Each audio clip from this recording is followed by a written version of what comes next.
Hey folks, this is Shawn with ArcheryTalk. I'm here with Lee and Tiffany. I'm going to ask them a few questions for y'all. Guys, can you give us some updates on like airtime and what you got going on this year? Oh, you got to go for the hard ones right away. With the air times, I mean, it changes. We have a couple different air times. Our main one is Sunday nights, and it's 7:30 Eastern time. Now, the other two change around some, and now at the beginning of the year, I think they actually have 4 airings. So those changed just a few days ago, so I'm not exactly sure on those, but our stable is always the 7:30 Eastern time. But you can go to our website, thecrush.tv, Right. and it'll have them out there. Because, yeah, they do change. In the third and fourth quarter, we have, our 2 other airings, and then when it starts January 1st, we get, I think a lot of times we have 3 airings, and they have them on different, they were on Thursday night, and then also they had the, they're getting close reruns on one of the nights, Tuesday nights or something like that too. So, it's a lot of stuff with the outdoor channel, and we just can't keep up with it all. It's all on the outdoor channel? Yes. Yeah, all okay. all on the the Good outdoor deal. channel. Good deal. Yes. What were your guys some of your favorite moments from this year? Some of the hunts that really stuck with you? Ooh, I have a favorite one. Actually, now, a lot of times Lee and I aren't filming together like we used to anymore. A lot of times we're split up, we have our cameramen and stuff. And this year, actually, I filmed Lee shoot an awesome buck that we call AT&T, and it was such a cool kill. We were out there together. It was late season, actually, with his TC, and that probably is one of the hunts that really sticks out in my mind, just because it was so much fun just to kind of get back to what we always used to do together and what we kind of came from. So this whole year was pretty fun, really, because we were able to film together a lot this year, because we just changed a lot of years you struggle even to get that first deer. And now this year when we came back to Iowa, on the first day home, Tiffany went and shot just a monster, big, heavy, 160-inch 9-point. And then like 3 days later, I shot one. 165-inch 8-point. I mean, so really cool. good deer. So then it was like once you get that first one down, the pressure's kind of off. So you're like, hey, let's just go. And we filmed a lot together because your cameramen are with you for 100 days, and a lot of years, you're struggling. They never get a chance to hunt. Yeah, so we each filmed our cameraman a ton this year. I filmed more in Iowa than I've hunted this year. Right. So for a while there, Stephen and Nate were hunting together, and Tiffany and I were hunting together. Then for a couple weeks stretch, I was filming my cameraman, and Tiffany was filming her cameraman, Nate. So we really had a good season. But that AT&T kill was so much fun. But I had a deer I just call him the Big 9, and we started out calling him Tupac, and they changed it to the Big 9. I don't know how. I don't know how that went for that, but I'd been watching him since June. And he was so developed in June, where that's when I first started putting my cameras out. A lot of the other deer were just nubs. I mean, all it was is, a beam, a brow, and a knuckle. But he was almost, fully developed. And we had a deer called Tupac last year, and I thought it was him, in the exact same frame. And all of a sudden, he just kept growing and growing and growing, and pretty soon he's got 12-inch 2s and 3s, and it's like, man, Tupac was short-tined, So I watched him all year, and he had a nice drop tine coming out of the base, and a triple brow on one side. Oh, pretty amazing. So we just really had him on my mind, the whole season, and then about early November, I started seeing him every day, but it was just kind of a bummer because he broke off his brows and that drop. So it just like, but he was 5 years old, and it's a deer I wanted all year, and I just like, that's such a bummer, You had a hard time shooting him, didn't you? Yes, I did. And like Lee, don't you? Oh yeah. But one time, I finally figured him out. Watched him from far off. It's kind of a big food plot that I got. Several different types of crops in there, but it's like a 17-acre field, so it's big, as far as food plots go. Right. So I'm standing on one end, you can see him, okay, I think this is what he's doing, move over there. We got real close, but then he was just across the other side of the field, so I'm 3 days in a row over there, so I went and changed, put the stand up over there, and the first night, he comes in, I could have shot him right in the field, like 30, I was like, kind of some brush in the way, then he comes right underneath me, and I was like, I don't know, but it was kind of starting getting dark out, on gain, and I was like, nah, I'm not going to shoot him. So then we go home, and I was thinking about it all night, and I was like, gosh, that's a deer I've been watching since June, and I got him pegged now, and that's half the fun of it is just figuring out that puzzle, like a shell game, trying to figure him out. I think I got him figured out now. So I said, Tiffany and everyone in there, and I was like, if he gives me a good rut action, I don't want to shoot him in a field, so I'm going to get in the timber, and see if I can, if he does something good, I'll shoot him. So the next morning he comes out, and see him right away, following a doe. He comes and he breeds a doe 3 times. One time right under my stand. I'm not kidding. I'm looking straight down on him. You guys got that on video? Yeah. No way. So then this other 9 points coming in, trying to get in on his doe, so he bristles up and snort-wheezes at him and walks him off and everything. And the doe, meantime, went out into the cornfield, and Steven's like, okay, shoot him over here. I said, no, I know where he's gonna go. He's gonna come right back through here. The doe's over there, so I wasn't concerned. I didn't even have my bow off, so he kind of walks out a little bit far in front of me, but through too much brush, and he's out to the field looking for it, because I kind of a rise in the cornfield, and he couldn't see that doe in there. So I was thinking, well, I'll shoot him out here if he comes out in the field. But then he comes walking right back in, grunting, and comes right 20 yards and stopped him and smoked him. So that was really a cool hunt for me, because it was a deer that had been watching since June. And it goes way back farther than that, even to last year. He was a 4-year-old last year, still a huge frame, but he broke his brow. He breaks him off every year, like in October. So Nate actually had him right underneath him last year. So he's 5 this year, and he really blew. Just a huge, huge frame. Unbelievable. I mean, and what did he score? I never even scored him because it was so hot. We'd get him. We took pictures in the field. Normally we'd get good setup shots, and it was so hot out. So we have got to get this hide out this thing, and I threw it right in the freezer. And then I never did actually score it. And even my first one, I'm sure they're both in the 160s. The big one is probably 50s. 50 probably without the brows and without that drop time. Now, do you guys put a limit on it? Like when you go out starting the year, do you say, okay, if I get a big 140s, if it looks good, that's what I want to take, or do you kind of keep trying to go up a little more? Pretty much we know almost every deer. And it's not so much by antler size as it is age. Like I said, I put no more 4-year-olds, and that's it. So they got to be 5-year-old. Of course, some show up sometimes that you don't know. Right. And that's for Lee and I. He doesn't put that stipulation. Yeah, not on other people that come out with us.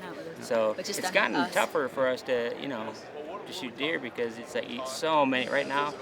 We have so many good, like Skyscraper, my favorite 10. All these that might be middle 170s right now, but they're 4 years old, so don't drop them. Oh wow! I know. Can't shoot them. And I still have a tag left. And I'm like, come on. He's like, no. David Blanton was over.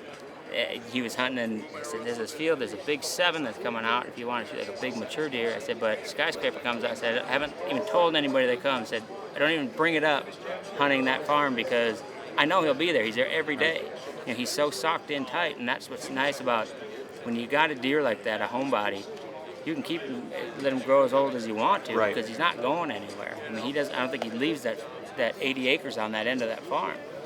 So I said, you can go there, but you're going to see Skyscraper, and you can't shoot him. Okay, sure, all right. I mean, you see the footage. He has 170. He's got 13-inch 2s, probably 12-inch 3s, 8-inch 4s, 8-inch brows. He's just 26-inch beams. I mean, he's narrow, but he's so cool looking. Yeah. But he's a 6x5 this year. He was a 5x5 last year, so I think he'll be a 6x6 next year.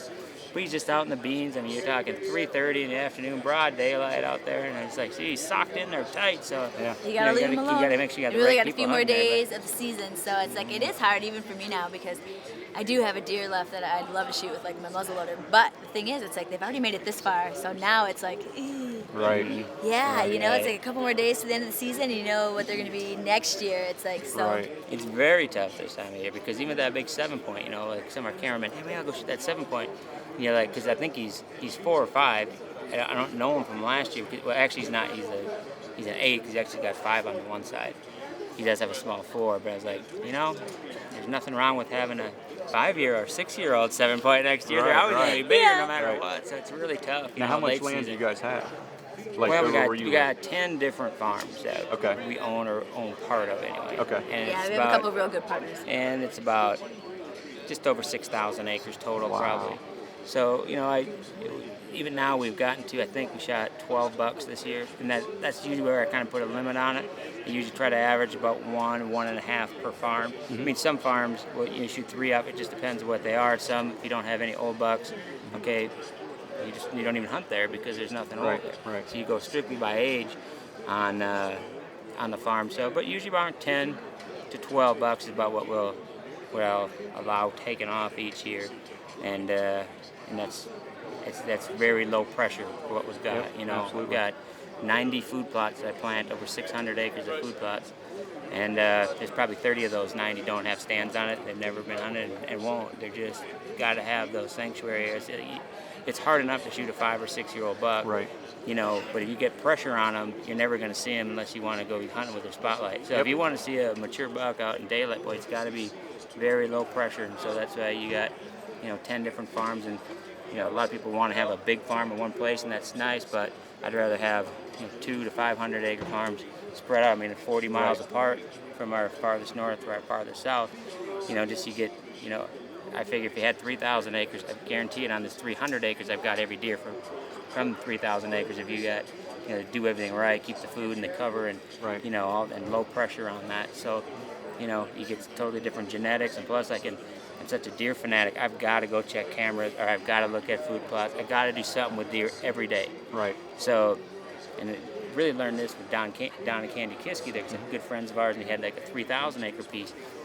And all the 200s, any big deer that he was getting, his neighbors were shooting. I don't understand. I got all the food, I got everything. And they go out in the one weekend in gun season and drive, and they shoot these giant deer.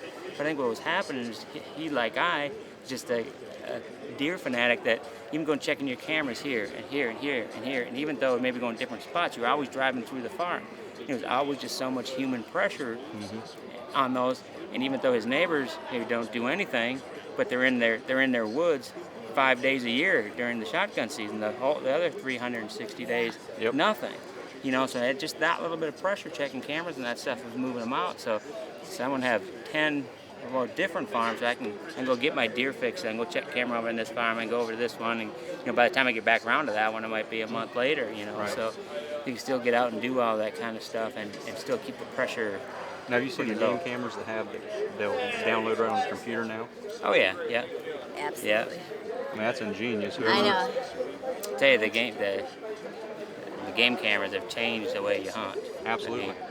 I couldn't imagine what we'd do without them because, so many of our deer you've seen in past years, but they don't necessarily show up right away. You don't see them. But as soon as you start getting pictures of them, I don't get too excited about it. So there he is. That's awesome. But as soon as you start getting like 2 daylight pictures in a row, boom, you're in there and you got them on the ground like 2 days later. And it works that way. Now, do so you guys much. use them systems that it automatically downloads? It stays on the tree. You don't have to go in there to check. Yeah, no, and it I just comes don't. Straight in. We just use cutty backs, but a lot of mine, like in the off season, I just have even like protein feeders out and stuff, just to make sure you give them even over and above nutritionally what they get on the natural stuff. And so I usually just have cameras there, so all the bucks are coming in there. So that's just taking inventory. But then during the season, I usually just have them like field edge scrapes or the road scrapes where I'm going in and out to hunt anyway. Just pop them, grab them in and out. As I'm going to get them, as I'm going in to hunt, I'll grab them out and go on field edges where I don't really disturb much in the middle of the day. But it's the best invention since the bow, I tell you, for us. Oh yeah. Because even we had a friend of ours, Jimmy Little, works for Buckmasters. He always helps us out in Montana and said, hey, where we going? I said, Jimmy, come and hunt with us. So there's a deer we call Billy, and I was getting pictures of him. We have one farm that's like 3 miles long. It's our biggest farm. It's like 1,300 acres, but it's long, 3 miles. So I got like one picture of him early on the south end of the farm. I got one picture of him on the north end. 3 miles away. And it's like, well, he's a giant deer. He's a 170-inch buck, but it's just like a shotgun. It's just you can't really pin him down. Right. And all of a sudden, I started getting this cold weather. It's like bang, bang, bang, all these pictures on there. And he was coming on December 26th, the day after Christmas. So I called him and said, well, Tiffany and I were going to go pick up our dog Tank, and we were going to do a pheasant hunt. So we won't home till the 29th. Why don't you wait till then? So he said, okay. So I looked at the weather, and it was cold weather and snow over Christmas, but then it was dropping off to 50, 60 degrees. I called him back up and said, you need to be out here on the 26th. We won't be there yet, but Nate will be there to take you out. And I said, we got a deer called Billy that's coming in with the cold weather. I guarantee he'll be there in daylight. Went out the first 20 minutes, and Billy comes out and smokes him and shot a 170-inch deer. And No Tiffany's like, kidding. And I'm like, what? Now, see, back then you had a lot of time left, and now that she's done the shot one, she's like, yeah, why did you give Jimmy Billy? Real nice. That's okay. We love Jimmy, though. Yeah. The meals started getting a lot colder at home, didn't they? So, but like I said, the game cameras are just changed everything. We had several big ones. Even before I could pick nighttime pictures of them, it's great to know that they're alive. Yeah. But I don't go in and get too excited about it. I mean, so many times our neighbors will shoot a big one. I'll have 50 pictures of them. What? You didn't even hunt that deer? I said, well, it wasn't. I don't want to push them out yet. You know, if we start getting a couple daylight pictures, bang them in there, and you have them on the ground usually. So Right. they really change the way you hunt. That's for sure. Right. Right. What bows you guys shooting this year? I got the Matthews Passion. Shooting the Passion? Yep, I Passion. shot the Z7 Extreme Okay. all year, so I love that bow. What are you going to shoot for 2011? Did you get your new ones yet? Matthews Not yet. Passion. Not yet. Not yet? But Yeah. they might change that. I got one of the new Passion. Matthews in my boot. Yeah. Yeah. Well, we won't get the new one for. I mean, I got the Z7 Extreme. I had it last year. Okay. But And you have see- the tactical right now. Yeah, I got the tactical Yeah. one now. Yeah. But we will get, like in end of August, September, the 2012 model. Right. That they'll release in December at their show, but so at least I hunt with them over the season, so I get the first look at usually a lot of the Oh, new yeah. Matthew stuff, you know. So, Yeah. obviously they're Well, kicking folks, us out they're of here. shutting us down. You got something you want to say to the folks Yeah, I at was Archery gonna Talk? No, I'm always on ArcheryTalk actually. I spend a lot of time on there, just especially late at night when I can't sleep. And I noticed on there the last one, there's a big post about whether Lee and I gut our own deer, and I was like, come on, Lee Lakosky's been hunting since he was like 10, so yeah, he's gutted hundreds and hundreds and hundreds of deer. And to be honest, we just can't show it on the Outdoor Channel, so that's why you don't actually see us And but I in will there say, all nobody bloody. that comes to our house guts their own deer. Yeah, no, And not when a that one. comes to, Tiffany and I have like a system. Tiffany and I have it done in 3 minutes. Honest so to God, it takes we're us good- we're good it takes too. us less time to bring them out. Okay, go gut your deer. I have the place that I do it all the time, and they go in the house and stuff, and we just take off and come back. Like 10 And it's minutes already later, hung up. Hey, we need to, go gut that deer. So now Tiffany and I already did it.